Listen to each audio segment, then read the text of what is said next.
ordered Chinese yesterday. Same thing. So you took the last one.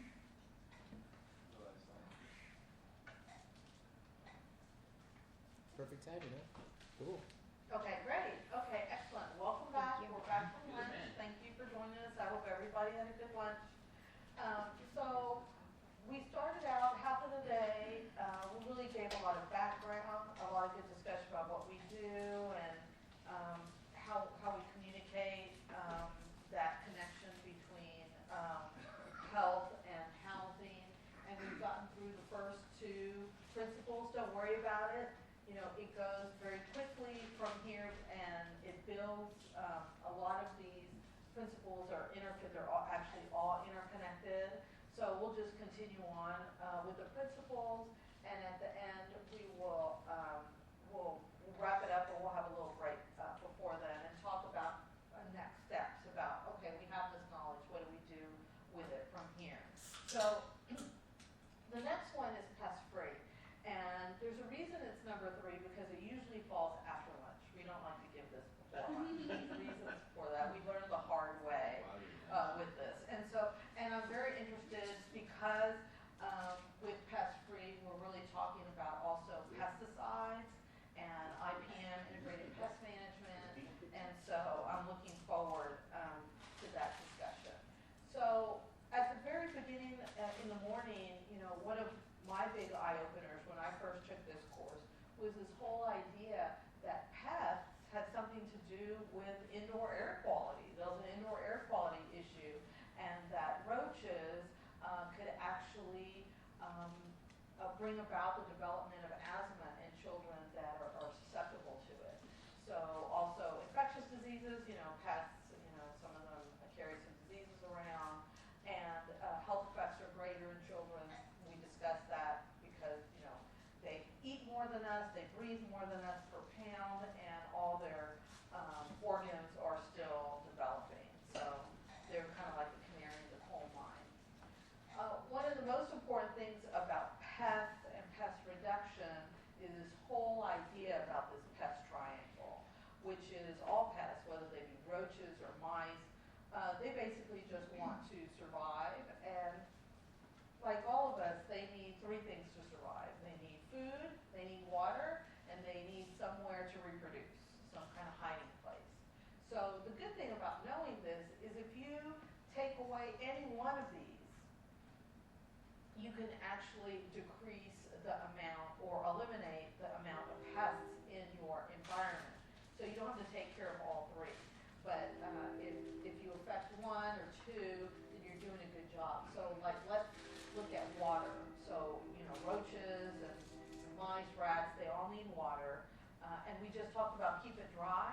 So if we, you know, fix that leak, you know, if we have like a leak under the sink and then we think all we're going to do is put like a little tub underneath there to catch the water, okay, well that's going to take care of not having, you know, a water puddle, but you're actually collecting water for the roaches, right? So if you keep it dry, if you fix that plumbing issue, not only will you decrease the a risk of mold and also some that you're going to mess up the wood or the surroundings, but also you're taking away that piece of the triangle, the water for the roaches. So you're literally killing 2 birds with 1 stone.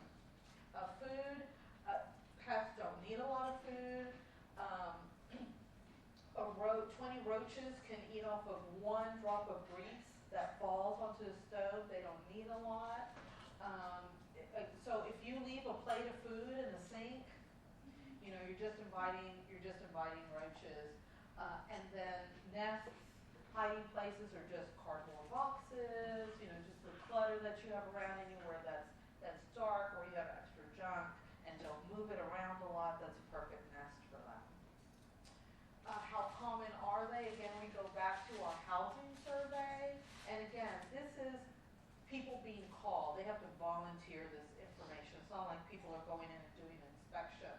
But it's pretty much underreported, right? So all housing, 1% of people, you know, say that they have rats, 11% say they have mice, and some people have rodents, but they're not sure what it is.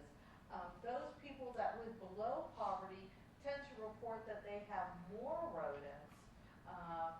We don't know if that's because it doesn't necessarily mean they have more rodents, but people of higher socioeconomic status, they wouldn't admit to it anyway. So, kind of, and this is what, when we go on inspection stuff that we see, this is actually pink insulation in the attic, and here's some little, let's see, we have both mice poo and roach poo.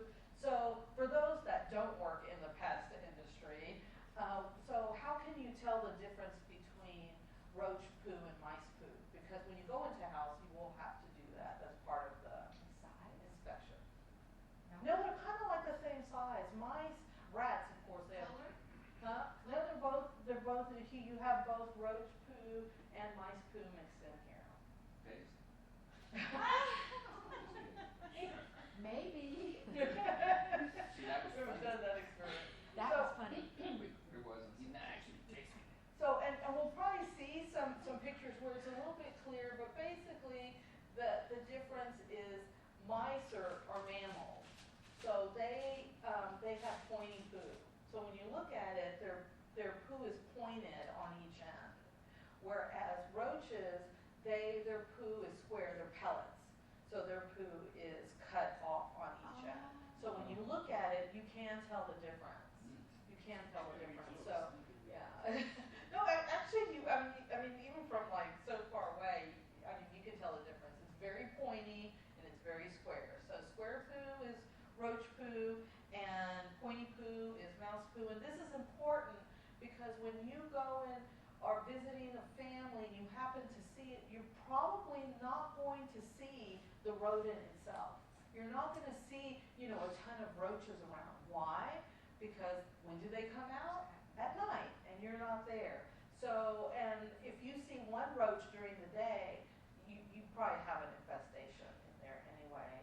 But usually the telltale signs is going to be the poo that you see. So you kind of have to know the difference to know what the problem is. So we talk to families about how do we control. Notice RAID is not up there. It's prevention, it's sanitation, it's that cleanliness, it's the idea of covering up all the little holes, using a little bit of caulk, physical controls like mosquito screens. This is going to be there's going to be another opportunity this summer to talk about pest and pest control, like with the Zika virus. I don't know if it's hit here yet, but in Houston, we're like Zika crazy right now. So doing a lot of training. Of course, we have that problem that we have a lot of water. We're in a flood plain, and even though, our mosquitoes don't have Zika, still people are like being bitten and they're like, I have Zika, I have Zika. So we're doing a lot of education on that side so people don't panic. And then ongoing monitoring, that's the whole thing about what is it that you have. A lot of times people will put down poison for insects and animals that they don't have. So we need to make sure that we're taking care of the right problem. So that's where integrated pest management comes in. The important thing about integrated pest management is that people say, oh, I don't believe in integrated pest management because they don't use pesticides. That's not true. You can use pesticides in integrated pest management, but it's the thing you use last. It's not the first thing you pick up. So there's a few things that you do before you reach for the pesticide, right? So, and now most of our pest control people are into it. So it's considered a best practice. It uses multiple factors, education. It uses covering up holes. It uses, keeping it dry, making sure you eliminate all nests, things like that. So mainly non-chemical. It's also better for our health. It's also least risk to the environment. And also, when we talk about least exposure of non-target organisms, the problem with throwing poison around is that possibly other animals that you weren't targeting pick it up, like cats and dogs and things like that. And economic sustainability. So you're not spending a lot of money. This idea about calling the pest control person, on a regular basis to come and spray is just out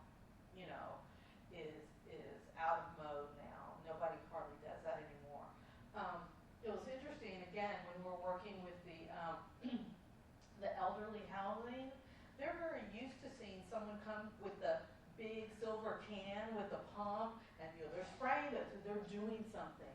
Well, the pest control, but of course it was dangerous for them. I mean, a lot of them have COPD, you don't want them to be exposed to these chemicals, and it was unnecessary. So the pest control people went to an IPM where they were setting traps and putting the glue traps and putting the bait stations, and they didn't need to do the spray pumpy thing. Well, the residents became very upset because we're trying, y'all aren't bringing the pest control people. I go, yeah, but they're not using the poison anymore. Oh, no. Then it's not working. Whatever they're doing, there's not working. So one day, I see the guy with the pumpy thing again, doing the spray around, and I'm like, what happened? What happened to IPM? It's water. He's like, it's water. So he was just going around, and so the residents were happy. Oh, there he is. There's the pest control person with the pumpy thing. He's like going around with the little spray, and it's just water, because sometimes it's really just psychological. Right. Ooh, Yes, you got that? Yeah, Chinese talk, a lot of Chinese talk. So, not only do people use pesticides that they buy off the shelf, but they also buy pesticides that they get, in the flea markets. Again, it goes along with the, don't buy those chemicals, use the real stuff that you can find, in the flea market. Some of them are just cheap stuff that don't work. Some of the stuff is actually agricultural pesticides that are repackaged for home use when they were meant for some other use. That's very dangerous, and so definitely goes back into, don't buy stuff off the street, use something that's legitimate. It's going to be unsafe. Remember, you have kids in the house, this is poison. So how does IPM work? Basic, three basic steps. One of them, you have to do that inspection identification. So this is what our community health workers do. So remember, we go into the house and we look under the cabinets. We went, there was one house that we went, the mom and the dad were there. They had young children and a baby. And I went to the bathroom and I opened up the cabinet. And it's like I look in, and it looks just like this, except there's a hole. Here there's a hole, right? Here there's a hole. This one's like a bigger hole. And there was a onesie stuck in it. The little unitard that the little babies use, there's a onesie stuck in it. Oh, the mom was so embarrassed. I go, there's a onesie in here. I think you lost the onesie. And the husband was like, I was going to fix that. I was going to fix that this weekend. And she's like looking at him like darts, at him. It's like, I was going to fix that. I just didn't have time. I go, no, that's okay. He did the right thing.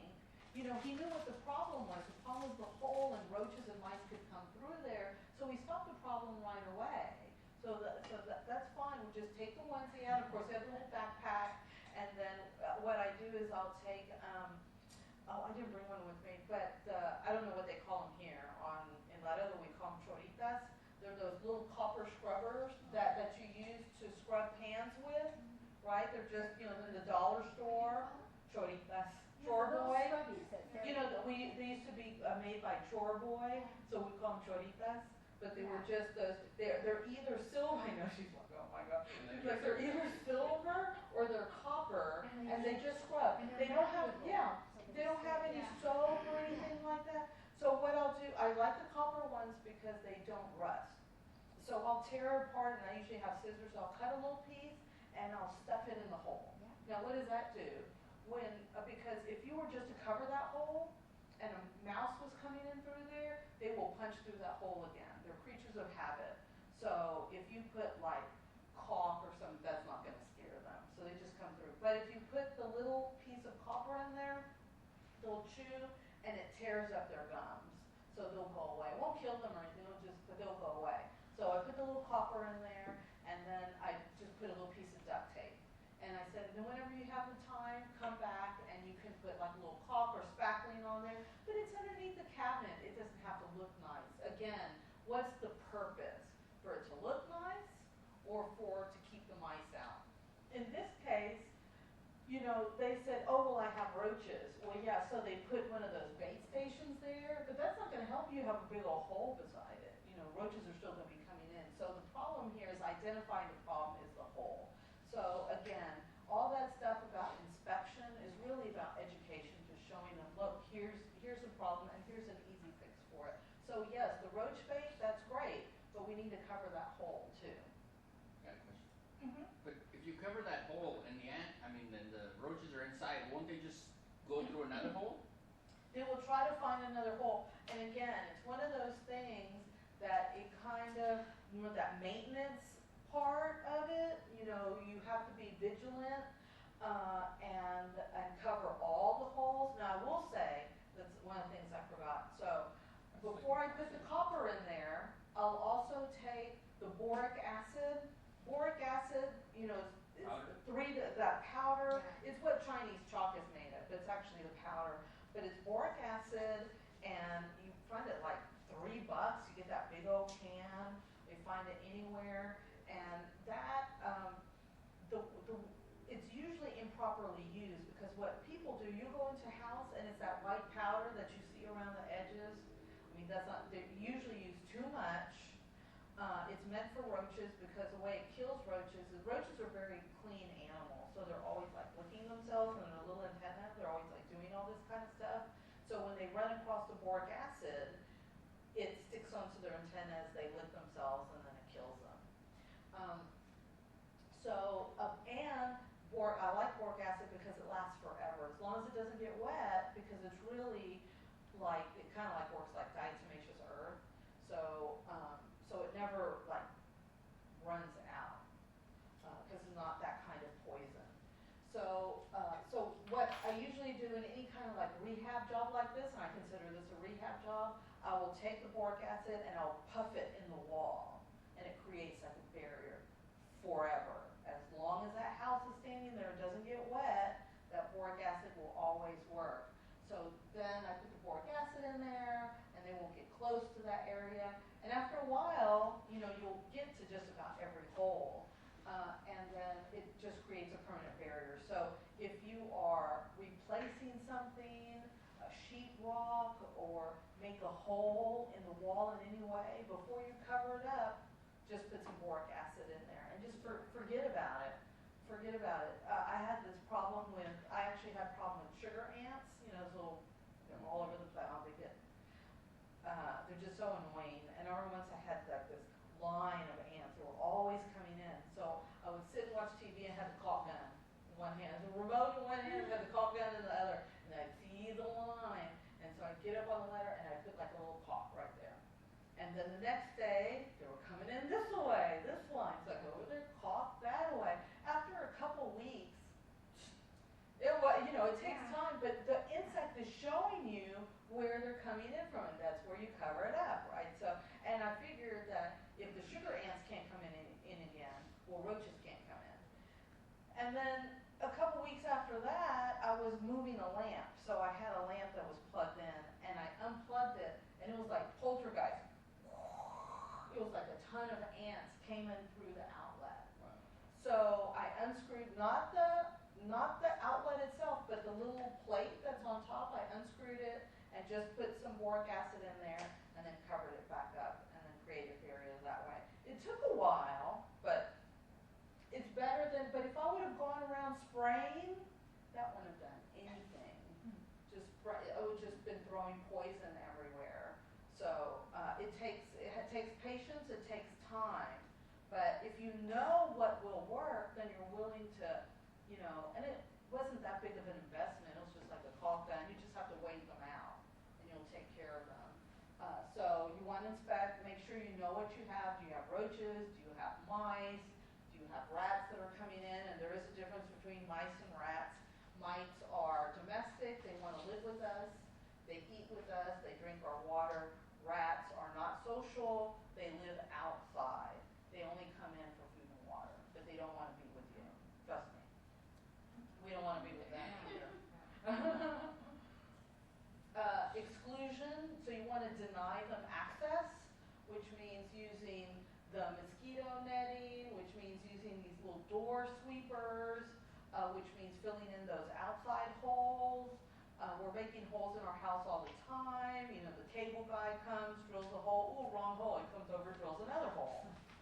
so we have to cover those up with caulk, especially when I have like, because most of the time I have classes with ladies out in the neighborhoods. You know, it's like, come on, you can rehab, you can use the caulk gun, you can do it. You know, sometimes they think that that's not very feminine-like, or they should wait for like a man to come and fix that. It's like, there's a lot of stuff you can fix yourself. Come on. So, you know, don't be scared of the caulk. You can do it. You can do it. Of course, education, understanding what kind of poisons that you use. That, you know, roach poison will not work on bees, Mom. Okay, so don't stop spraying the roach poison on the wasp nest. It's not going to work. You know, we're not supposed to be doing that. You know, poison is poison. You know, so you have to use the right thing at the right time for the right insect. So it's just a lot of education. Sanitation. Remember, we just finished Keep It Clean. Keep It Clean, and we talked a lot about, you know, germs and heavy metals and all this kind of stuff, but also this whole idea of pests.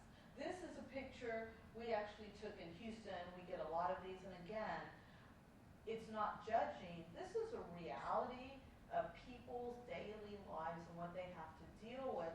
You know, substandard housing, a lot of people in one house, very short on time, because you're working 2 or 3 jobs. This one was actually taken with permission, because one of our lead inspectors who was going through the Healthy Homes training had shown up. This was a lead inspection. Do you think lead is their biggest problem, right? And this house probably didn't even have lead, but how can you leave and not say anything, right, or educate it anyway? So this was a lead inspection. Had come in, the mom came in, it was at work, right after work, and she goes, well, I'm going to get dinner started while you're doing the lead inspection. And then she'd forgotten that she had left, she was going to make ground meat and didn't take it out of the freezer in the morning. So now you have frozen ground meat. What do I do? So how do you defrost frozen ground meat? Microwave. You don't have a microwave. Put it in hot water. Put it in hot water. Oh, That's what's happening here. So you fill up the sink with hot water. She put the ground meat in there, kind of like flipped over with the styrofoam side out, and almost immediately 5 roaches jump on it. Right in front of them. Yeah. I mean, they're stressed. They're looking for food. So they're hidden behind those cups, you know, all that kind. They were just waiting for you to show up. So happens all the time. So, you know, and we're on a lead inspection. Okay, that's why it's so important. If you're in that house, you might have the opportunity. Not saying that you have all the responsibility, but you're being provided an opportunity to help this family in some way, at least with education. So harborage is a big thing, leaving out food, having water leaks, and of course there's water leaks all over here, so multiple problems. This was another lead inspection. So one, and of course knowledge is always power, but one of the ways roaches, in order to get into your house, they have to be transported, and they're usually transported by us. Roaches aren't born in your house, and roaches can only walk 5 feet from their nest. So they didn't come from your neighbor's house either. So, it's my neighbors, they're so great. Yeah. They're not from your neighbors. You brought the roach in yourself, either on your backpack, on the cuff of your pants, but more likely from cardboard boxes. Because cardboard boxes are the most common way we transport roaches. And this is one of the reasons Sam's no longer gives away cardboard boxes. Remember, I don't know, a long time ago when you walked into Sam's, instead of having a whole bunch of bags, they had like all their boxes at the front. You could take a box and go. They don't do that anymore. I think they still do here. They- Yeah. In Houston. That's what does. Yeah, in Houston you can't do that anymore. It's a violation, and the city inspects them, because that's one of the ways roaches was being transported. Because if you look at a cardboard box, basically it's 2 pieces of paper. Oh, here, that's a perfect one. You just brought in some. Brought some roaches. So it's basically 2 pieces of paper. I'll get in front of it. Sorry, in front of the camera. It's 2 pieces of paper with like little corrugation in the middle with glue. So roaches can live off that glue, you know, for a few weeks. And as soon as you bring them in, they come down, and as soon as they feel that they're in an environment, then they'll come out. That's exactly what happened here. That's why we tell families, you're gonna bring in food in a cardboard box, unpack the food, and throw away the cardboard box. So what happened here was that the mom came in, she was sitting down, she was talking to the inspector, and then the baby came, you know, who was like 18 months, and started tugging at her pants that she was hungry, right? She was like tugging and tugging. So the mom keeps on talking, puts the child on her lap, and then reaches back into the, there were no roaches, but as soon as she reached in, the roaches came out of the cardboard box. So this was a common problem, so she knew what to do. So she takes out the food with her shirt, she cleaned off the top, uncapped it, and started feeding the baby. So, but the problem isn't so much that the food could have been contaminated, but that you have roaches in your home that's going to contribute to the indoor air quality. Remember, children under the age of 6 susceptible to developing asthma, you know, so, and with her action of her cleaning the jar, in her mind, there was a potential for contamination, but that was not the main risk here. The main risk is that you have a lot of roaches in here. And there was an easy fix, and, you know, some of them laugh it off. She says, well, I don't know why I have roaches. You know, this is such a problem, and they might make something else up, but this is a perfect opportunity. Oh, that's okay, it's not your fault. They're coming in the cardboard box. They're coming in the cardboard box. So probably next time, you know, why don't we throw the cardboard box away, and every time you bring food in, make sure right away you throw away the cardboard box to bring, because that's part of the So problem. they're inside the corrugation? Yeah, it's inside here. They can compress? Oh, yeah. Because Almost it seems flat. like they're almost like exercise. Almost flat. Yeah, almost flat, and especially really small. You see all those roaches? They're not. They were inside there. Yeah. They like Yeah. paper bags too. Paper bags. So no cardboard boxes. No more cardboard box. And it was interesting because I remember again when we went to the preschools. You know, if you go to preschool, preschoolers eat a lot of snacks. They get snacks throughout the day. And what will happen is that they'll bring the snacks in the cardboard box, and then the ladies will just put the cardboard box on the shelves, and they get snacks from there. So one time we did a healthy homes inspection of the school and try to give them tips and stuff. And so one of our recommendations was, instead of putting up the cardboard boxes, we had them buy the clear plastic bins. And then so when the snacks come in, they put them in the clear plastic bins and throw away the cardboard box.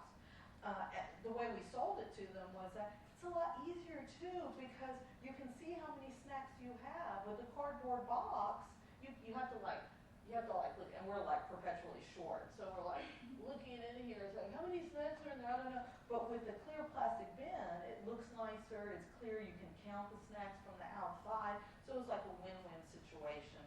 And they were having roach issues, and they had a lot of cardboard in that school, so we got rid of the cardboard.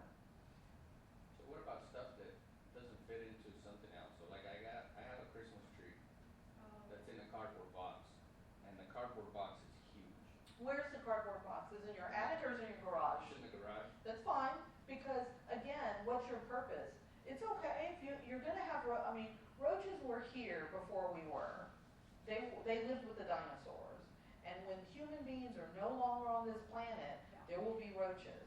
It's okay. What we don't want is them to be with us. So if they're out in the garage, Well, but if you have roaches in the garage, won't they eventually come they inside? could, but you might want to consider like putting like a little boric acid in the bag or the box or something Christmas like that. The Christmas, I have a bag. yeah. Big old They Christmas have tree the bags. bags. They have the Christmas tree bags. I have one of those. Oh, there's a bag. Yeah, the zipper bags. Big old Yeah, I double-sized have body one. bag. Yeah, we have a 7-foot tree and it fits in a bag. It's a Well, my Christmas tree tree's like bag. 12 foot. Yeah. Could you put a boric acid barrier on the door? Yeah. Yeah, there's stuff you can do, but But then when you step on it and bring it into the carpet. Well, it's just boric acid. But it doesn't mean it's harmless. It does, it is harmless. well, it's not, at very small quantities. It's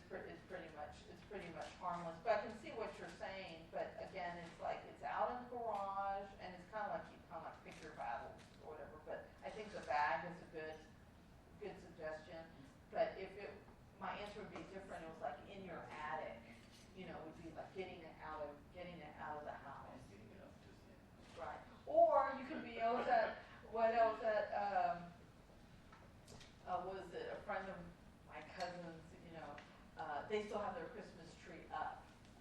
So you can go that way too. Just never take it down. It's like, you know it's June. Yeah, we're ready for Christmas. No, she had like Mother's Day. It's like, okay. It looks like Party City. We want to reduce exposure. So if and a lot of times we don't have the luxury of having a lot of time with residents. Sometimes you're at a health fair. You know, you don't have a lot of time to sit there. The 7 principles of healthy homes are, you wanna do your best, but sometimes you have like 5 minutes, 3 minutes, 4 minutes with somebody. So what is a good message to have? So I would think as poison control folks, you want people not to use poison inappropriately. You know, you don't want them to bring agricultural products in, you don't want them to have 5 cans of Raid, you know, you want them to use things safely. So sometimes the best thing to do is show them what's the best thing to use, what's the most potent thing to use. So with the residents, I basically always have some of these roach baits, right? So do y'all recommend anything when y'all are out to the health fairs? I don't think I recommend anything, but I recommend not having certain. Not, you see. So the thing is with people, they want a solution to their problem. Yes. They don't want you to tell them don't use that because it's unhealthy. They have roaches and want to get rid of roaches, and I'm going to get rid of roaches, right? So you tell me how to do that. So we exactly do that. You're going to do it with bait, and this is the way you're going to do it. This is actually a pesticide. These little round baits, there's 2 kinds. There's Combat and there's Max Force for the most part.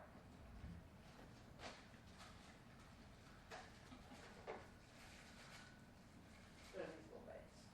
I'm going to pass these around. You can keep them in the plastic because they do smell. They have a very strong pesticide in there called fipronil. The Orkin man said that if they had fipronil like 10 years ago, I mean, it's the most potent pesticide for roaches that is on the market, and for a couple of reasons. If you use Raid, I tell people, think about it as off, right? When we have mosquitoes, you use off. Do you use off because you're killing mosquitoes?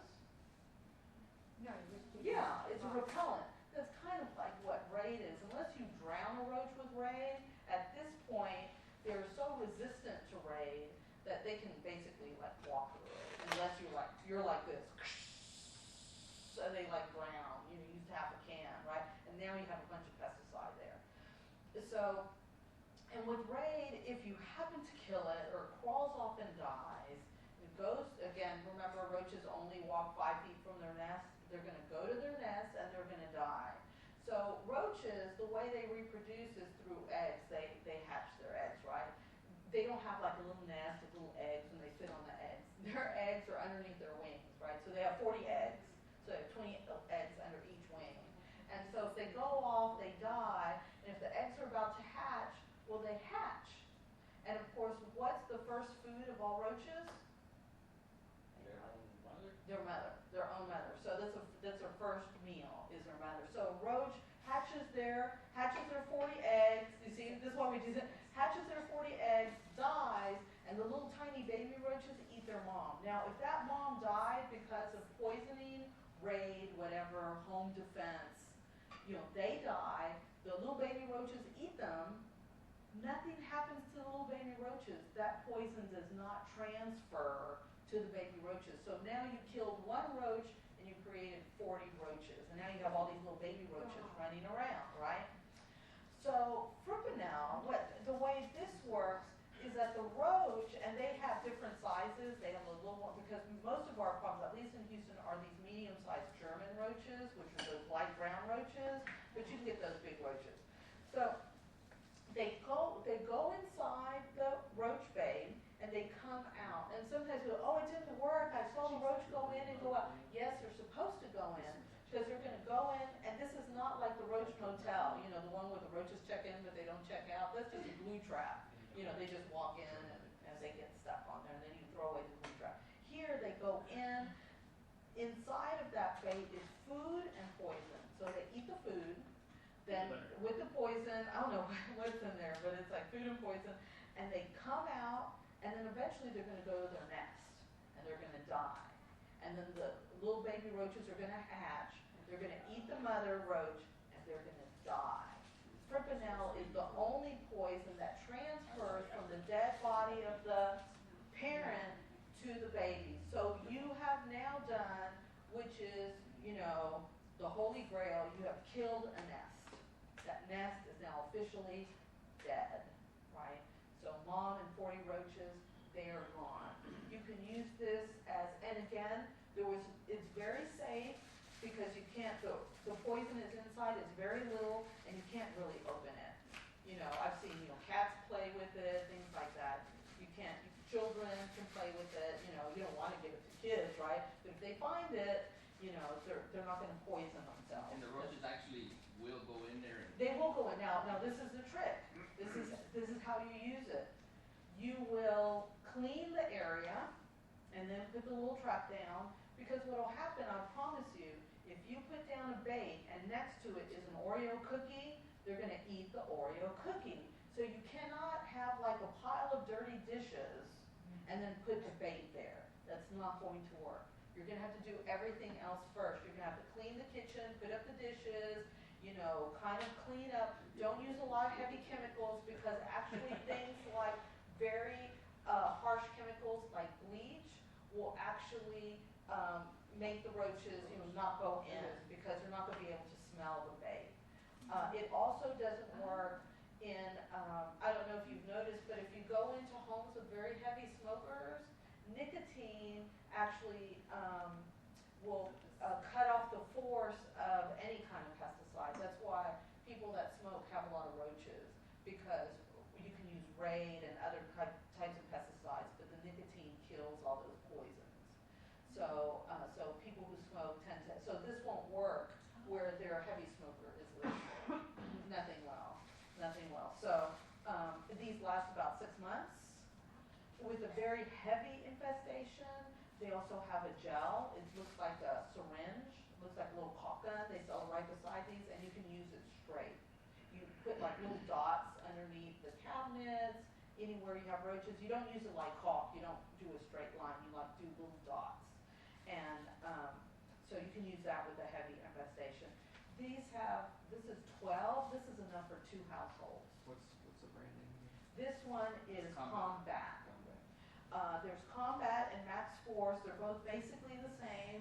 One isn't any better than the other, but what I will say, if you're using it for prevention, because you can, if you don't have roaches, you can just put these down, put one underneath the kitchen cabinet, one underneath the fridge in the bathroom. You don't have to worry about it. And in 6 months, if you want to throw them away, you can get, then you can switch to the other brand, so they're never getting tolerant of one brand or the other, so you can switch on and off. And so what we usually do with families is that when we go out to their home, we take them like a little bucket of health. That's what we call it. So we have like a little bucket, we put in like a little rag. I'll put like a little Ziploc bag with like a borax, you know, which is like a non-toxic soapy disinfectant. You know, we'll show them how, we'll have like a little spray bottle. We'll make our own cleaning supplies. I'll put in some of these in there, and whatever else, you know, I'll put in like a little brochure or something. I've also put in like green cleaning recipes, and we'll give it to them. And if you give it to them, they'll use it. And if they use it, they see it works, they'll repeat it themselves. So, but usually if I'm standing somewhere at a health fair, at a table, I always have these with me and show them this is how they work. Because going with families, even though they don't a lot of times admit it, when they're in their home and you have some rapport with them, they always complain about the roaches. Yes, sir. One of the things that I found a couple of years ago when working with promotoras is that they were mixing like the boric acid with like peanut butter and making balls, and then like putting them under the couch or on the... It doesn't work. But I was thinking that could be appealing to kids or pets Yeah. to eat. Yeah. So where do they get that? Because it was like an EPA funded funded project. Polvo de avión, wasn't it with the polvo de avión? The, Did we make, because basically that's what the regular,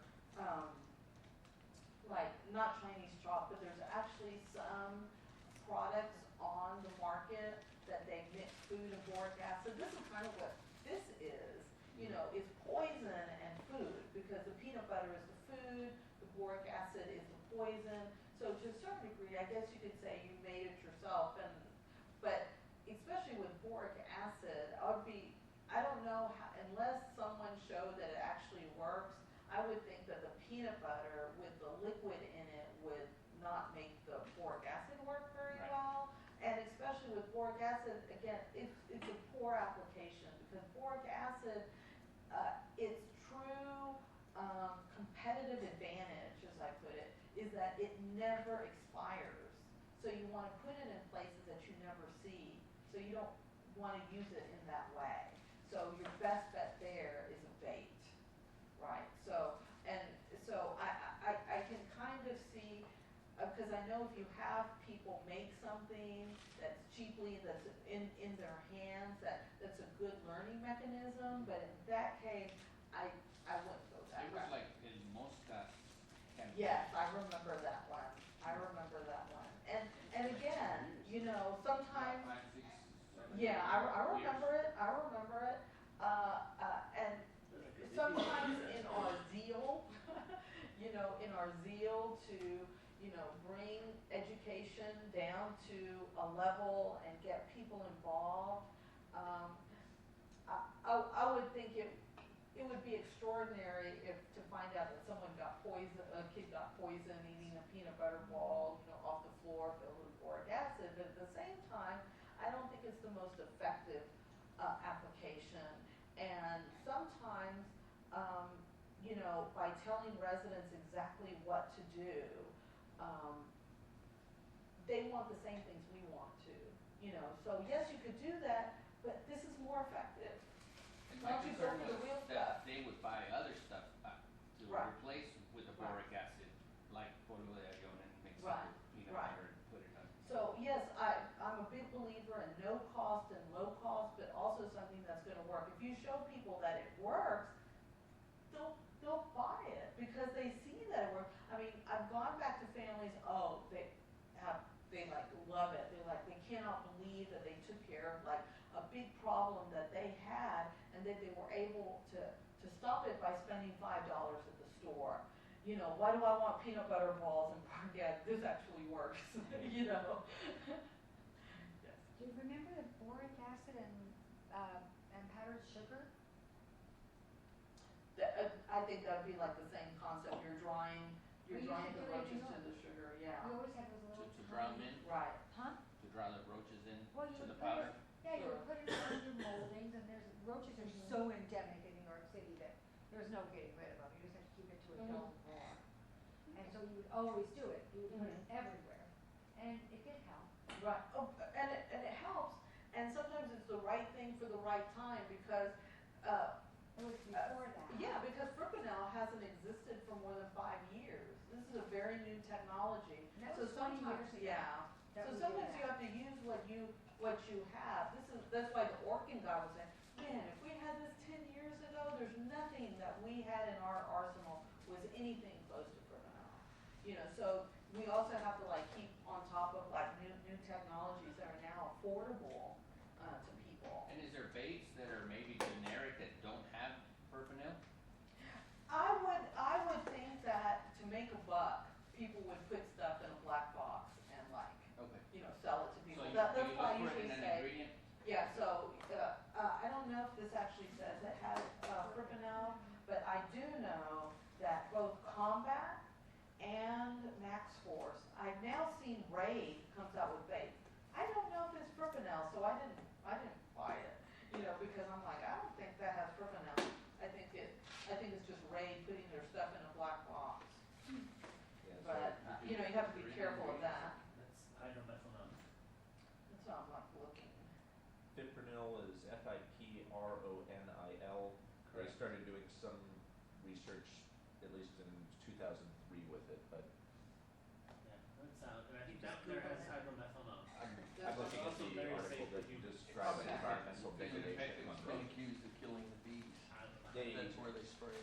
Well, I know that this is, because we use this and it's, okay, I see, nothing else.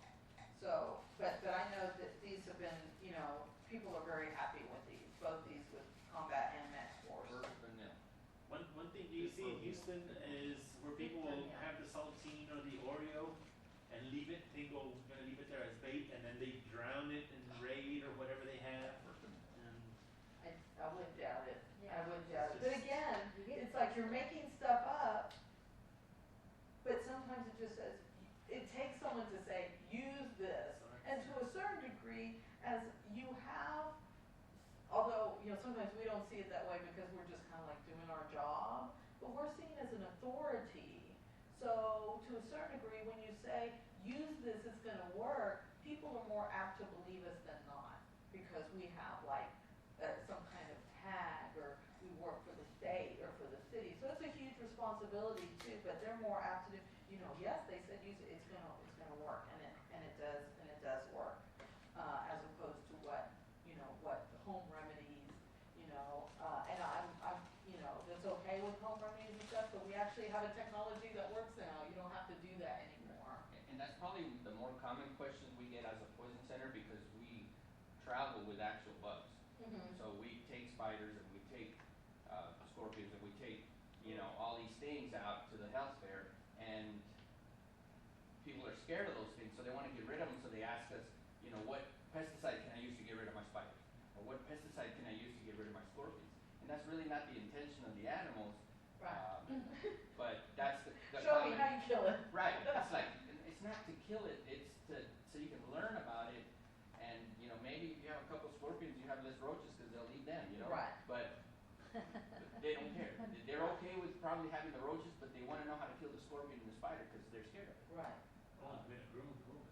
Yeah, So- and again, it's all about that education and picking your battles. And there are some people that are phobic to insects, but we say, where's your priority? When you're looking at killing stuff, spiders, they can actually like help by killing, like you Right. said, flies and things like that. They usually don't bite, they're not that kind, they're not poisonous, So you're also, maybe they don't believe you all the way, but you want to do everything to like lessen their fear. And we usually will discuss, well, if you get rid of the food, like with the roaches, but if you get rid of the roaches, you sometimes get rid of the spiders and the scorpions, because there's no food for them to eat. Right.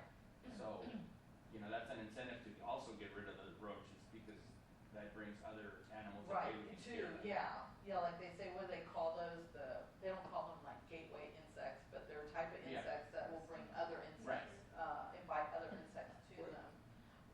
What are you recommending as deterrent to mosquitoes for Zika? Our main things, we have to do, and they've been very strict with us as far as from CDC to dishes, we have to like do the line of dumping the water and DEET. And when I heard the DEET, I go, didn't we just spend the last 30 years trying to get, it's hard, but again, it's that balance. And my fear is that once all this is kind of like over, and hopefully it will be over, that people will be used to putting DEET on themselves again. And we do have and we have had pushback because, of course, you have educated moms, millennials who are very knowledgeable, and they're like, I'm not gonna put DEET on my body. Didn't you read, Silent Spring? I had to, because it's like required reading in the college, and you tell me to put DEET on my body. It's like, no way. So we're really going to like the mosquito prevention, dumping the water. We're also doing a lot of the fogging. The trucks are going by all the time, spewing poison. I don't know about that, especially when we do not have Zika in our mosquitoes. So a lot of that stuff is just kind of like public campaign to show we're doing something, because it's really hard. People want you to do something in the face of this problem, and again, it's impossible. You're not going to get rid of all the mosquitoes, but a lot of it is education, so people can like just bring it down a notch. Yeah, bring it down. Yeah, but that's been a very difficult conversation. But that is the official line that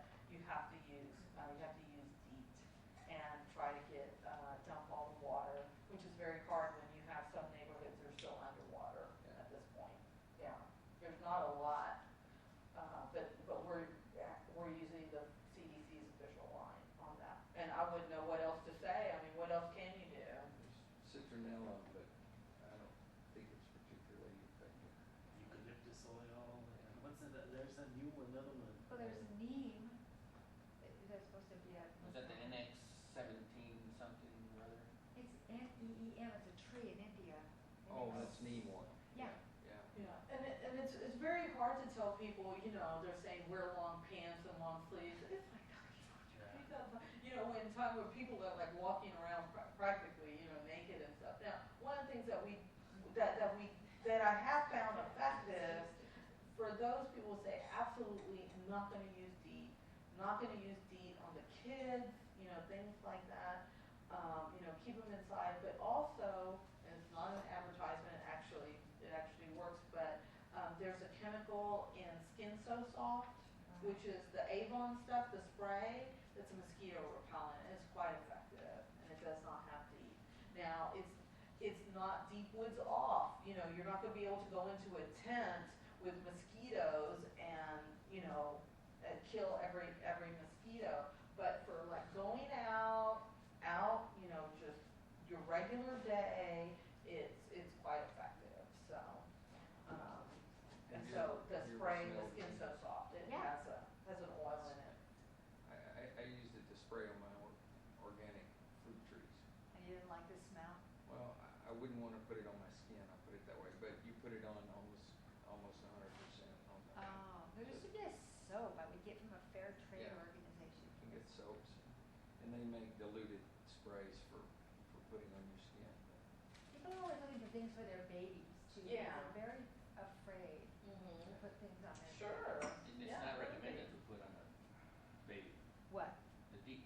Oh, yeah, oh, no, of course, every mother knows that. Right, but we So- don't give an option to what to put.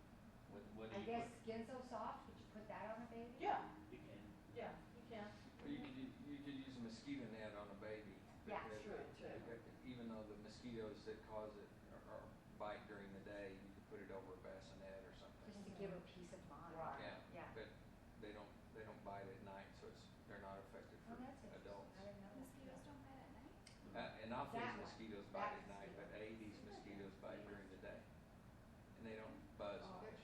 That's good to know, they don't buzz, that's Not good very to know. much. So you wouldn't hear 'em. Well, that would be good knowledge for people to have, I didn't know that Yeah, I either. didn't I know. didn't know that certain mosquitoes didn't bite at night, I thought they bit like all the time. So, Well, the Anopheles mosquitoes bite at night. Those are the ones that cause malaria. But this would be Aedes. Oh. This is Aedes aegypti and some other species. And I just read this not long ago. It's not something I'd known for a long time. But, apparently they bite during the day, and so they say mosquito nets are not effective. But they would be for a baby that's in a bassinet. Yeah, for the daytime. Right, well, that's good to know. I'm gonna take that back with me. But with a roach control, and now I will say the baits, you know, okay, so you clean, for the usual infestation, you know, cleaning up, having the baits, you know, putting away the food, taking out the garbage, you know, at night instead of in the day, all these things work. Every now and then, you're gonna get to a house that is totally infested with roaches. I mean, that you put 2 or 3 baits, that's not gonna do anything. And you know these houses because those houses have a particular smell, and that's the smell of roach urine. That cockroach smell is really just their urine. So, and it becomes so impenetrated that you smell it as soon as you walk into the house. You know what that smells like. So with that, putting down some baits and doing a little deep cleaning isn't gonna work. So you really need to bring out, and probably like a roach control person. But we actually have one of these, and this is like a lot of fun. We actually have one of these vacuum cleaners. You see this big HEPA vacuum cleaner, but you can actually do this with a regular vacuum cleaner with like those long tubes, you know, like a dry vac. So let's say you have a dry vac and you're in a house like this, and I would highly recommend that, you know, one, you don't do this yourself, but it's like with like a face mask, I mean, because just the penetration is like really hard. But you have a blow dryer. You can take a blow dryer, set on high heat, have a vacuum cleaner, the dry vac with the long extension, and then you blow hot air underneath all the cabinets, and the roaches will come out, and then you suck them up with the vacuum cleaner. So, no, you have to. I mean, you have to cut down that population from millions. To make gumbo. So you have to, you have to bring down that population. I mean, like quick. You have to bring down that, and that's the only way to do it is physically. And so you really have to pump that hot air in and suck them in on the other side. Sometimes it's a two-man job and go around. You've done this? Then, I mean, I've been around and we've done it. It works. It does. I mean, you're talking about a lot of roaches. You're talking about a lot. So these roaches are no longer scared to come out. These are roaches, that they're no longer scared, that they will come out and they'll like walk over your feet and stuff like that. But these are roaches that, because of the lack of food, will start, because this is how we usually get tipped off. The children come in with the roach bites because they do bite. If you run out of food, they will start biting you. Because they will eat live flesh. They don't have a problem. And we've had kids come in with a lot of roach bites when they start running out of food. When they start running out of food. You're terrifying me. So I'm there's sorry. Especially by if you vacuum your rugs every day. Yeah, he's like already starting to scratch. So my neighbor is a hoarder, and her backyard has like 4 what are those called? Sheds. Yeah. And I think she died like this month because there were people that were like taking stuff out of the sheds, and I was terrified. I told my husband, we're gonna get like, I don't know what we're gonna get. Was it more than 5 feet away? Yeah. Well, then you're. Because they can only walk 5 feet from their nest. You're not going to get a lot of that. You're trying to chase one instead. They can come to 5 feet. Let me tell you. So how do I like protect my yard and stuff from getting hurt? That Yeah, 10-foot no. rock wall that you have is probably a pretty good defensive Oh, I strategy. know, because we have holes because the pool. Yeah, no, there's holes in the walls. Now, I will say. What did you say? Yes, you can, like on the outside for right now, but I will say that, again, they're going to go where they see food and shelter, and they're going to, I don't think they're going to run to your house. They're probably going to run, the other way. They're not going to want to be in your house. So you have one of those fancy vacuum cleaners. So just put like boric acid like on the side of my gate, on my side of my I mean, it's not going to last very long because in the first rain or I'll hard. do it every day. Yeah. If that's not bad for the kids, well. And I say lick the rock wall. Not unless you're like down there, like, eating scoopfuls of it. Tell them, they were old enough. Just tell them, stay away from the powder. Yeah, so, Oh my gosh. Yeah, that's so, horrible. but you're gonna get, and it's not always gonna be roaches, but there's probably like mice and stuff. You're gonna get probably a lot of mice. Yeah. So,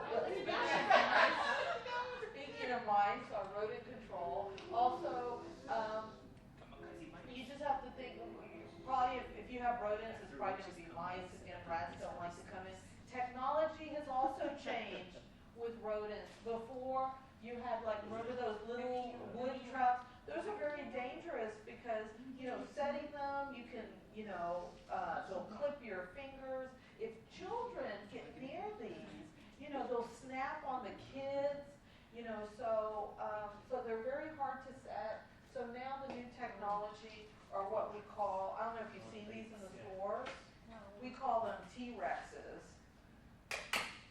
Oh my goodness. So these, I don't know if I've seen this one before. Let me see if I can find it. That's the little green You dot can one. find these in the dollar Well, store. that's not it. So with these, so this is it. Remember the wooden?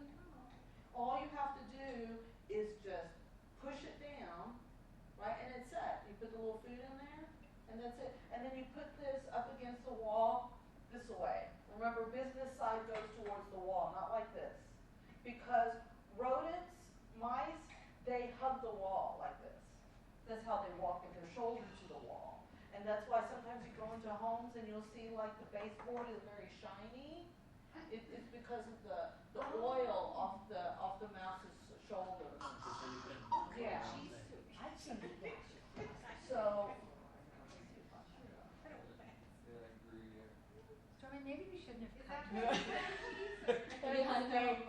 Actually, peanut butter and chocolate is the best thing to put in here. And what'll happen is that they'll just go, oh, this one doesn't work like my other ones.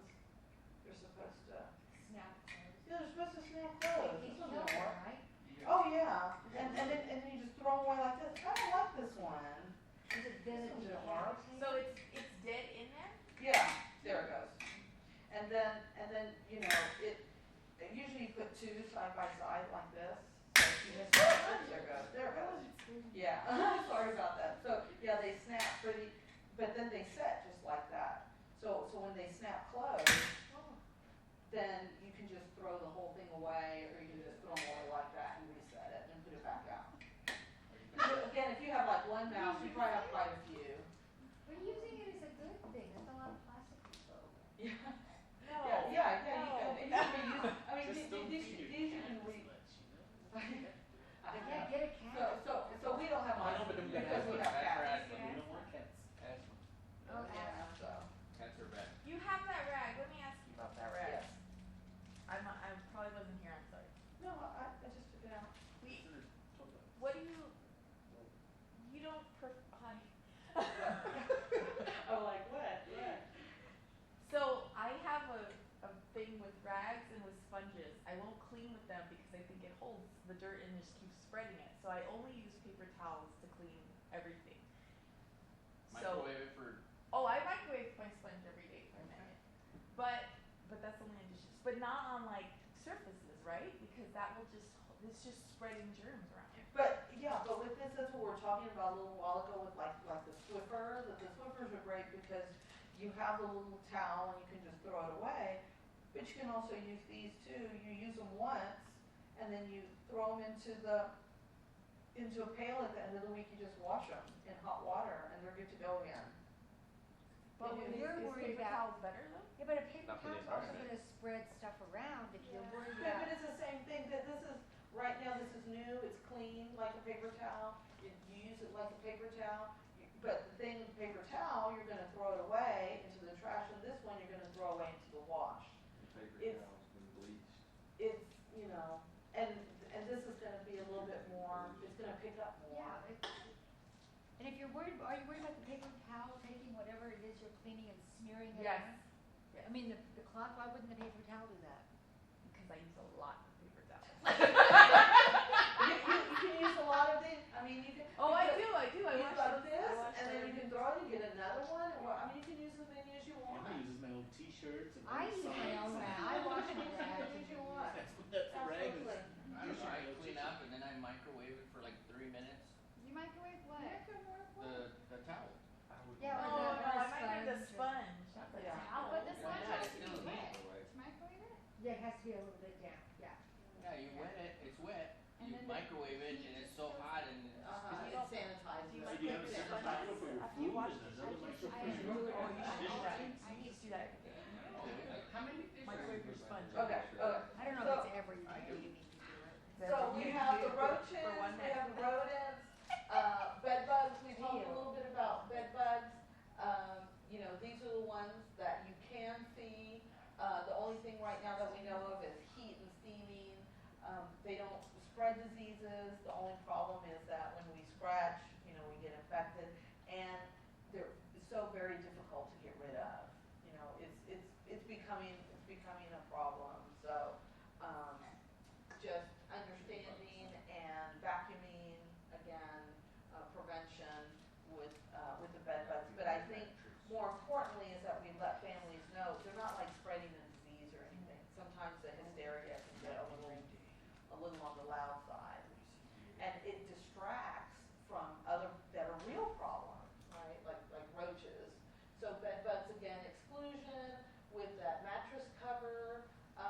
There's all kinds of basically protection that you can use. This is a foot well. We call these wells where you put the feet of the bed inside of them, and what will happen is if bed bugs try to get on the bed, they actually get trapped in the little well. They work well, but I don't know how many people want to stick their bed feet in these wells and have extra stuff underneath their bed like that. So What's but in it? nothing, because bed bugs tunnel around the house, but they're trying to get to the bed, and they crawl in, and it's very smooth, and so they just get stuck in there. Yeah. Oh, but can you imagine taking that out? Yeah, I know, and then you have bed bugs in like a little well. Well, but at least you know if you have them. Right. But you can figure that out by doing the little dry ice With the routine. dry ice. So bed bug treatment is just basically that heat or that cold. You freeze it, or you Stick the mattress in the or- microwave. right. Basically, they bring in these kinds of heaters into your house where they heat up your house to over 200 degrees. Yeah. So, and then they have to do it again. It's very expensive, and it doesn't kill the eggs, so they have to come back in 6 weeks and do it all over again. Highly inconvenient. That's why it's so hard to get rid of them. They have some pesticides that are available only to the pesticide companies, but they don't work very well. I was told that if you have a big bed bug problem, getting rid of the mattress is not enough because you have them Because in they your don't floor live, and they they will just particularly come back don't on. live in the mattress. They mainly live in the little nooks and crannies of the frame and behind in the wood. The fancier, and that's why you see more bed bugs in the fancy hotels than you do into like the lower price hotels, because it's the fancy hotels that have frames, and they have like bed posts, and they have the bed cushions in the back, so you're more likely to find bed bugs at a high-end hotel than a hotel that just has like a mattress and some pillows, you know, so that's actually a safer hotel to be in. So pest-free, so we're now pest-free. So I guess if we walked away with anything with the pest-free, it's really come back to the roaches, right? If we could do anything for families, is to help them get rid of roaches. And again, it's not because we're judging or you're everyone will have roaches. I mean, they've been here forever, but if we know that they can impact our air quality, you know, let's help them bring them down as much as possible without killing ourselves with all these pesticides. So they don't work, and they're dangerous. So, questions with pest-free? Okay, we'll do ventilated, and then ventilated is pretty quick. I like ventilated because people forget, because it harks back to my days with outdoor air quality. People just don't think about breathing because we do it like all the time. So we have to understand that our home also breathes. Any air that comes inside the house has to go outside the house, and ventilation serves an important function because it is bringing fresh air in and contaminants out. And when I say fresh air, I just mean outdoor air. It's interesting because like in Houston, whenever there is an alert, we have poor outdoor air quality, right? Metro, so we have a lot of plants, we have a lot of traffic. So people will say, oh, well, I just stay inside. Well, the thing with staying inside, that's fine, but it's not like you create new air inside. Indoor air is just concentrated outdoor air. Where'd you think that air came from? That came inside your house. It came from outside. So when we say fresh air, we mean outdoor air. And the problem with indoor air is not only it concentrated outdoor air, but now you are additionally putting more contaminants in the air by cleaning. So you broke out the Lysol, you broke out the bleach, you broke out the air freshener, you broke out the Fabuloso. So you have the outdoor air, and now you've contributed more contaminants to the air. So that's why we find that indoor air has 2 to 5 times more pollutants than outdoor air. So although we might think that our outdoor air is not very clean, it's actually better than our indoor air. So you don't hear where they post like, you know, an ozone action rate, Right. and it's, you know, avoid outdoor activities, you know, until after 6 o'clock or whatever. You should.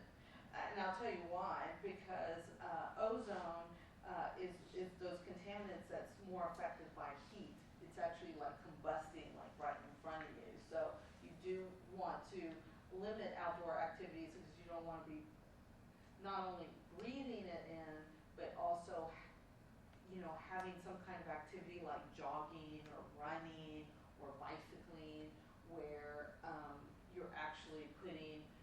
more air in and you're already under stress, so, you could pass out. I mean, you most definitely have an asthma attack if you're asthmatic. So the indoor is, part of it is to stay out of where combustion is happening, but at the same time to limiting activity is the key word there, that you don't wanna be, running on a red day, because you're not gonna have good air to be breathing to sustain that kind of activity. Yeah. Question. So yes. So how do you recommend you ventilate a home when you work so hard to seal the home? I know. For I'll your tell AC you to what. work properly? And that is a very good question, because what we have found is that people, again, it's what we focus on. We focused on for so many years on this energy efficiency, Right. Now weatherization, like buildings like this. Buildings like this, we are dependent on the HVAC system. You can't open up the window. Right. You can't, we're not by an outdoor wall where we can just open up the door and we are literally, we're like on a respiratory oxygen system. This is what we're living by. For some reason, they were to cut off the vents, we'd basically be miners, in some coal mine somewhere waiting to die and when our oxygen ran out, right? Because we're totally dependent on this. So it's very important that these HVAC systems work very well. So it's the same thing in the home, that we become trapped in our own air, so that air needs to be of good quality. So that means using the proper filters, but you still are gonna have to bring outdoor air in, because you have to have that ventilation. That's why, actually, a good example of that is this whole thing about LEED certification. Does everybody know what LEED certification is? So LEED certification is an architectural certification for energy efficiency and building green. So all these new LEED buildings, they have like a little green leaf saying that they use low VOC paint, low impact products. They didn't import wood from, wood from an area, deforestation of some area. They're using xeriscaping around, so they have a low use of water. It's great stuff. Now, it's one of those things where you become so good at something that you forget why you did it. So it was all about energy efficiency and using green products. Well, when you put engineers on something, they look for every little leak, right? So, they closed everything up. They literally vacuum sealed these houses to where it got to the point you could control your ambience, your temperature, again, like these kinds of things where you have so much insulation that you're paying $2 a month in electricity, things like that. And that's what they focus on. But what happens when you focus away from the health, why did you do this in the first place? Because you want a healthy planet, you want a healthy people. When you forget about that, then you're solely focused on energy efficiency. What happened, we got to the level of we now have gold LEED and platinum LEED.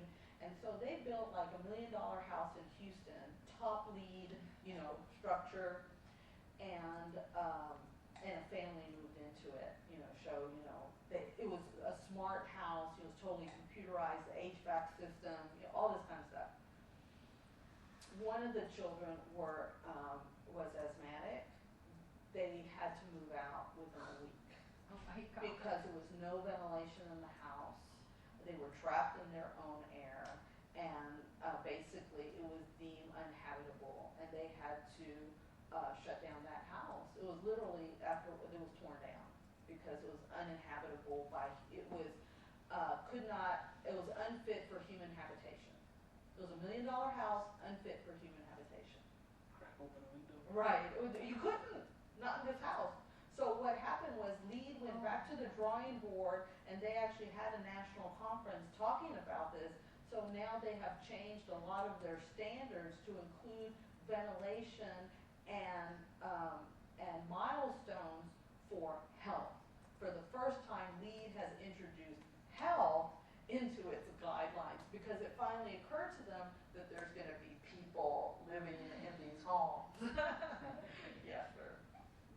just a little bit, but for the pesticide discussion, you said that one of the big reasons for removing roaches, in addition to asthma and just general cleanliness, etc., is that the spiders also fed on them, or did I pick that up from stuff in the back? No, that was me. Okay. Not that they feed on them, but if you have more food, you may have more other pests as well.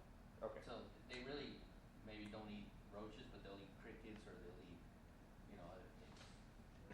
Yeah, so that's both like, Why were you gonna I say know that both spiders don't eat flies roaches? and roaches, when you see them, they can be indicators that there are conditions that will attract other insects. Not so much that they're feeding on each other, but that there's a food source for the other ones to come in. What? Oh, go ahead. I just wanna know what the acronym LEAD stands for. I knew you were gonna ask I'm that. sorry. Google, somebody Google it. Oh, yeah, Google it. He's already halfway done. Yeah, he's 90% Googled already. Leadership in engineering and environmental design. There you go. Leadership. One of the things that's always amazed me is the design. Leadership So that you, Leadership in the energy breathing air and that's coming out of the environmental furnace or design. the AC comes through aluminum or zinc ductwork, presumably keeps the dust out. But the intake air goes through, frequently through the baseboards in your floor, and you're drawing everything that seeps down through the floor joists into this crawl space. Right. And a lot of houses don't have anything but those thin paper filters, which really don't do much. Right, so I'm glad you brought that up, because again, when you only have like seconds or a minute to be with families, I know one of the first things when I walk into a home and they have a central air system, I say, where's your filter? And we'll also talk to housing and landlords and things, what do you use as far as filters? So usually what people use are, this is what you usually use. Now these used to be blue. Do you remember these? The blue filters, for those that have seen central air units. They're of course 30 days. Now they've made them green to make them seem more environmentally friendly. It's the Is same that for thing. refrigerated air? No, this is for central air units, AC units. Okay. So whenever you go into a house with a central air unit, the first thing I look for is that grate in the wall, right, where the intake. So I open it up. Sometimes it won't have any filter at all. Maybe it'll have one of these blue filters, now green filters, that's been there for 3 years. A lot of times the families don't even know they have this filter, have never changed it. So these aren't very, sometimes it doesn't matter whether you have this or nothing at all. I don't know if I can reach that. You see that? That's a filter. Right? So this only keeps out birds and small children. Okay, so not very good. This is not going to keep mold spores out. This is not going to keep cat hair out. This is not. So it's just going to go in through the duct, and it's just going to blow out into all the rooms. So you want to look at something like this. This is an investment. You see them everywhere. These are the pleated filters.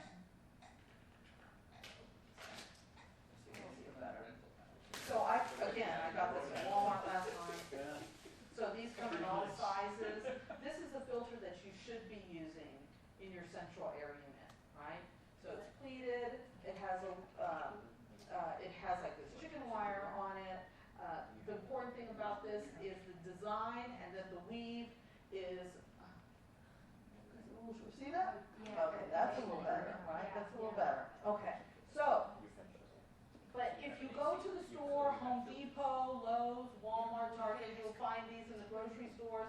They take up an entire wall. So it becomes overwhelming to families. Like, which one do I get? There's some more expensive than others.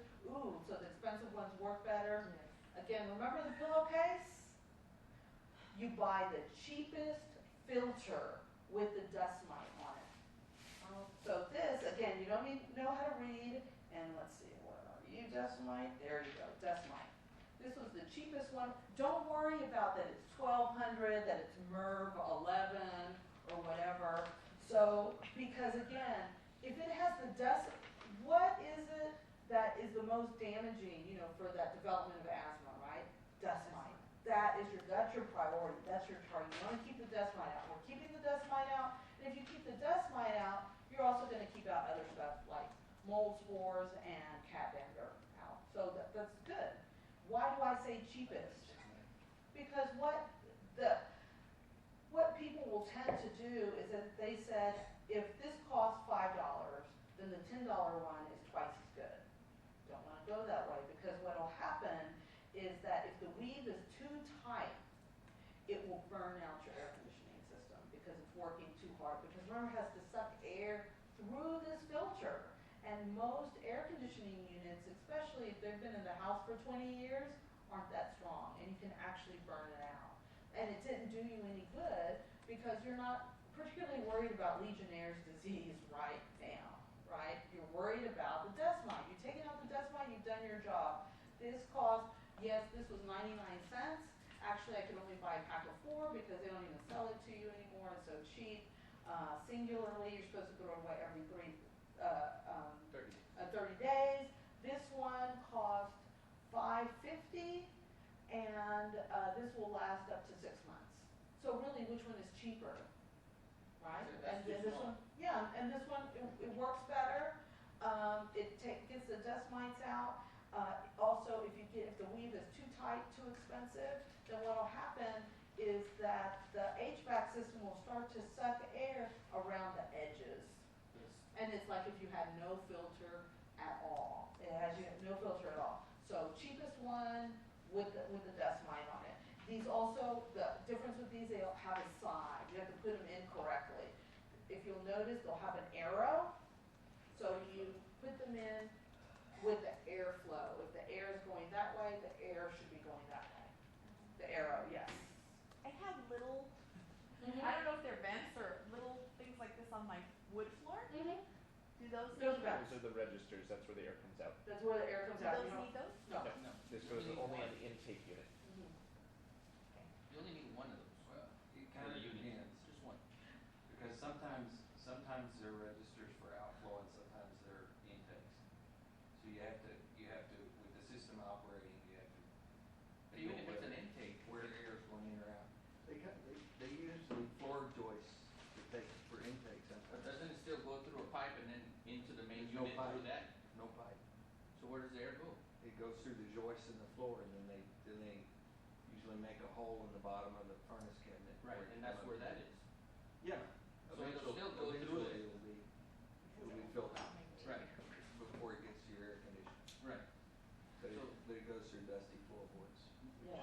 Okay. Now, I will say, like in certain buildings, and I've seen this done, and it works fine. Sometimes you have no control over the air filter because you might be like in an old office building, and some people are very sensitive, you know, because you don't know what's in those ducts. I mean, how often the filters are cleaned or how clean that air is. So what you can do is you can take something like this and tear it apart and just get the cloth and put it over the outgoing vent, so you get a little Tape it? extra, yeah. So you get, but you wanna get a very light weave because, you know, you don't wanna get hot or anything, you know, you don't wanna prevent the air from coming out, but you can have like a little filter on that if you're worried about your own personal air coming into your office. Are you So- gonna talk about filters for swamp coolers? They don't have filters. I don't think, Well, you have to replace it every year. No, those No. are pads. Oh, those are Yeah. pads. Pads to collect the. Yeah. But you would still have a filter under your furnace, Right, that you right. replace it in the winter when you Right, turn your yeah. furnace on. Yeah, but the air doesn't go through the furnace. The AC air, the cold No, air doesn't. No, but this. No, The cold just- air has no filter. So for the swamp coolers, you just suck it in Right. from outdoors, whatever's out there. it Right. comes in. Right. because the purpose is to add humidity, really is the only purpose of that. And actually, it throws out a lot of air from inside the home. So when you open the doors, air So- rushes So out. it's That's good true. ventilation, So it's That's so true. it's with good. air. Yeah. Yeah, you can micromanage it with doors and Yeah. windows. So where with the AC units, you know, you open the door and it sucks it closed. So, you know, it's sort of the opposite. Yeah. Okay. Okay, great. So other stuff besides just the filtration system, carbon monoxide,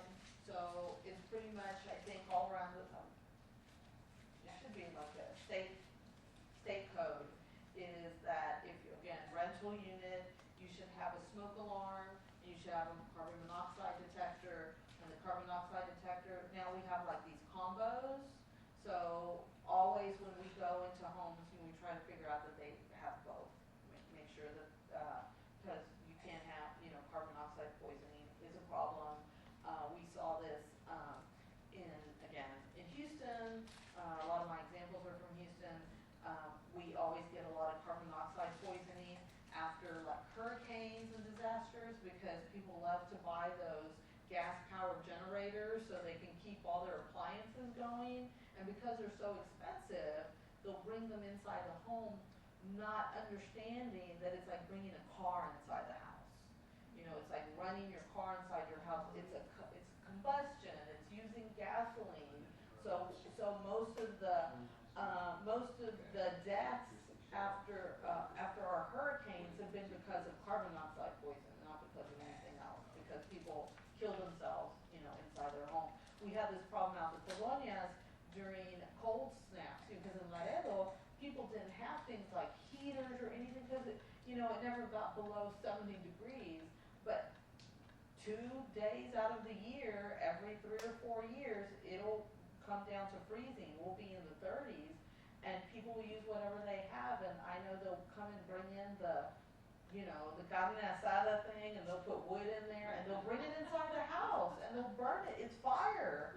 You're inside, and we had, I remember we had a whole family of 6 die because, and the house never went on fire. It was just carbon monoxide poisoning. And so at that time, for emergency management, we went around giving away blankets, as many as we could, as fast as we could, because we didn't want them burning anything inside the house. She also used the stove, they do the stove on. Stove, The yeah, oven, sure. yeah. Sure, we still, yeah, sure.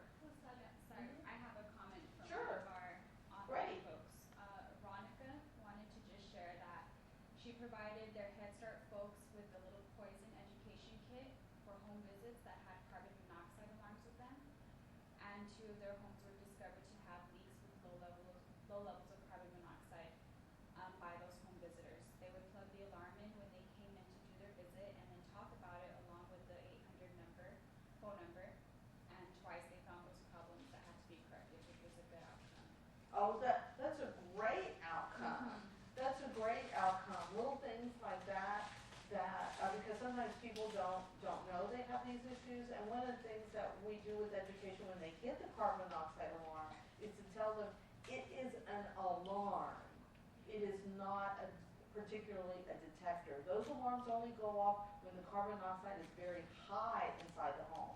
So what will happen when a smoke alarm goes off, there's fire somewhere, there's smoke, that means get out. I think we know that. But sometimes when the carbon monoxide goes off, people will go around with like a lighter to try to find a leak.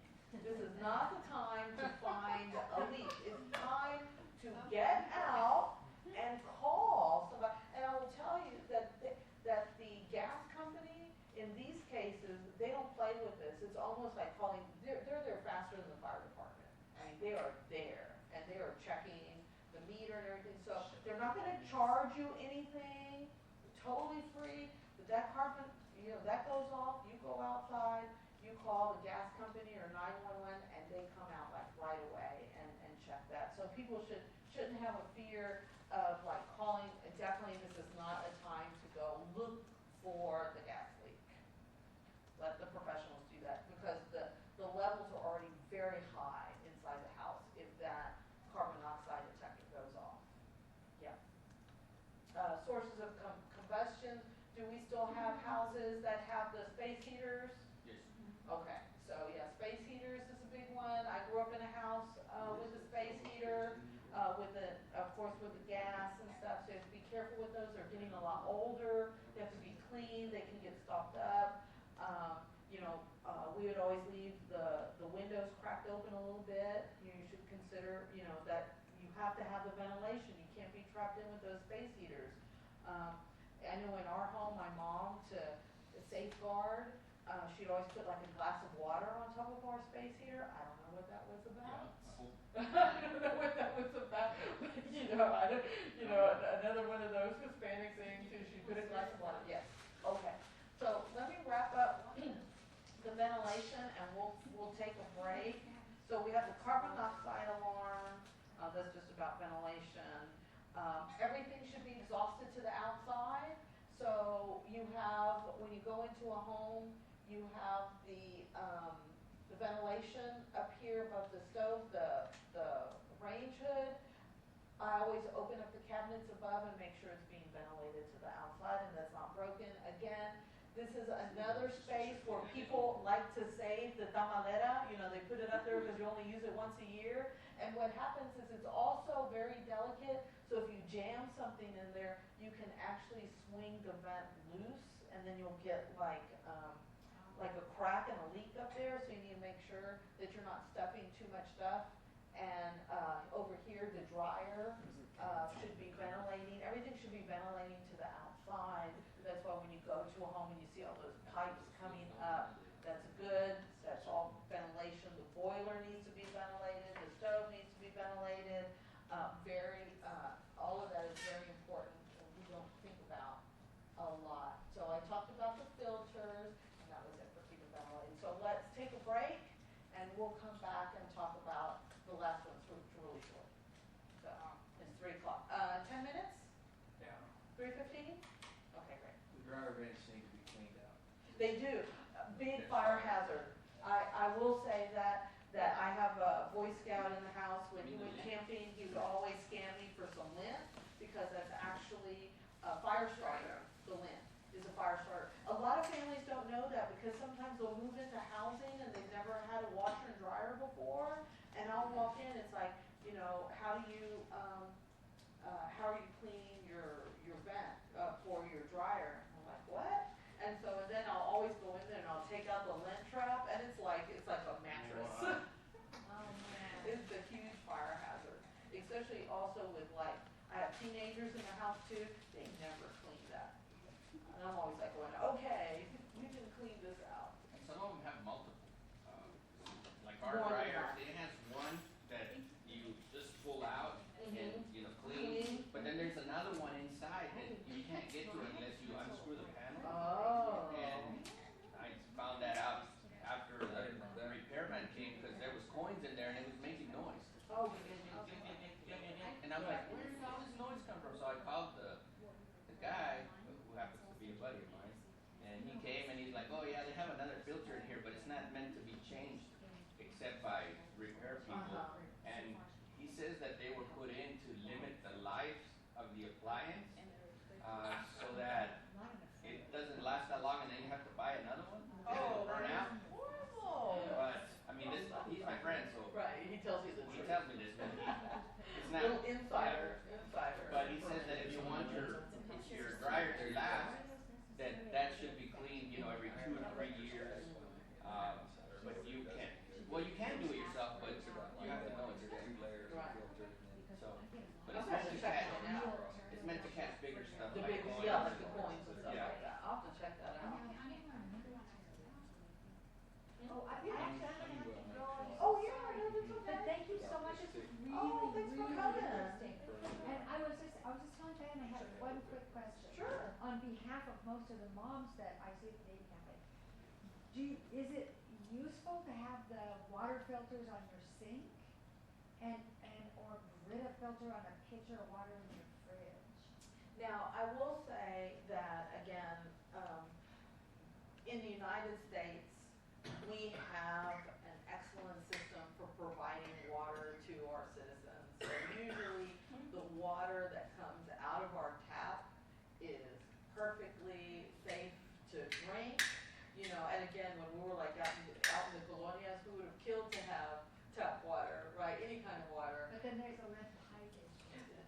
The thing with the lead pipe issue, it has to do with lead joints, and it has to do with hot water. That's why whenever lead will only be released when on the hot water side. So when you're cooking, you should always let's say you're making spaghetti, you should always boil cold water. You never boil hot water. Oh, so you wouldn't necessarily need a filter? No. If you always started with No. cold water? Now it's also reasoning. There's some people, I don't like the taste of water. If it has like taste in it or something like that, you can use a filter. Sometimes again it's a psychological factor, Yeah. that it's safer.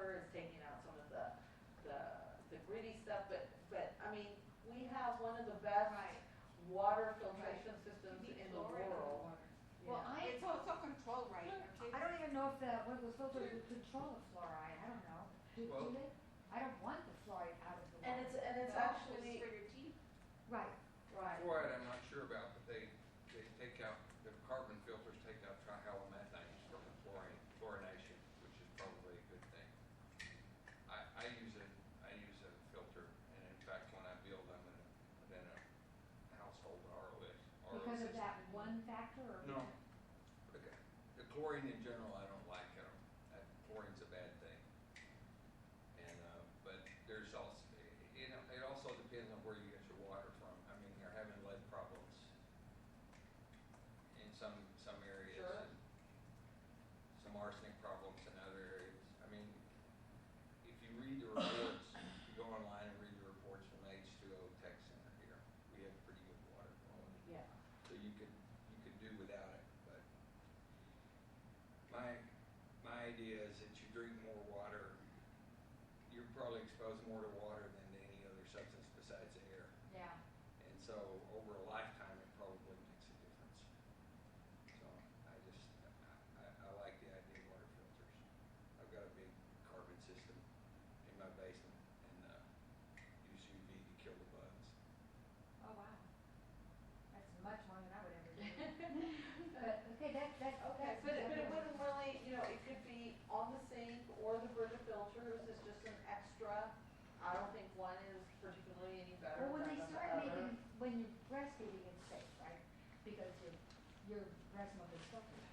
But if you're starting to make food for your baby. True, Then that's when people get paranoid. right. And they want to make sure that the water is safe, Right. that they mix the cereal with or whatever. Right. And I usually tell them what you just said. I don't usually say what Dr. Yeah. Barron said. I say, we have, our water is very safe. Right. And, just, But if they wanna use filter water, it's not gonna hurt anything. well, except that it just helps with the Right. stuff that we're. Yeah, that we need, yeah. Well, very, very nice to meet you. Thank you so much. Thanks for And coming. if you have some resources I have your for card right there. lactation or young families, I would Right. love to see. Okay, great. Okay. Thanks, everybody. Bye. One thing when you're going out and talking, for the different rat poisons, they used to be primarily anticoagulants, but those are, EPA no longer allows those. So now they're actually having ingredients in neurotoxins. So this is much preferred over any of the baits or pellets Right.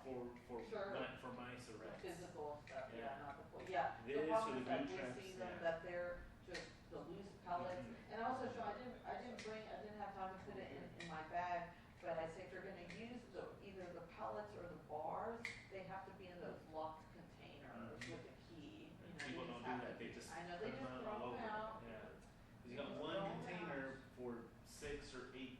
Yeah, Somebody, So yeah, but no, yeah, push these, yeah, not the green stuff. yeah, no, The green not at all. pellets or green Yeah, I don't even pellets. sell it anymore because I don't like to have it around on me, so. Well, they just sent an article on drinking water Oh, there you go. from Speaking Susan of- Buchanan. Oh, asking about Salty water. salty, yeah, salt and chloride. You read it already? Yeah. Dang, it came in 15 minutes ago. He's quit. I hate This email. I hate it, Sal. The lotus stinks, man. The stream will resume in just a moment.